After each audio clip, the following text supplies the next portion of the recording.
ఏమైంది? మా ఆయన సార్ మిడ్ నైట్ బార్లో ఉన్నాడంట. ఫోన్ చేశాడు. మిట్ట మధ్యాహ్నం మిడ్ నైట్ బార్లో ఏం చేస్తున్నాడు?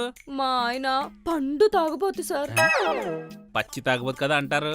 అంటే కొత్తలో పచ్చి తాగుబోతు తాగి తాగి పండయ్యాడు. చంటి పిల్లాడి చేతిలో పాల సీసా ఉన్నట్టు మా ఆయన చేతిలో క్వార్టర్ సీసా ఎప్పుడూ ఉండాలి సార్. లేకపోతే ఏడుస్తాడా? కాదు, ఏడిపిస్తాడు. శాడిస్టా? కాదు, మూడిస్టు.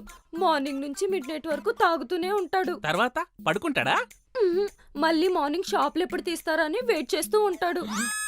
వేలకు వేలు బార్లలో బిల్లులు కట్టాలంటే ఎలా సార్?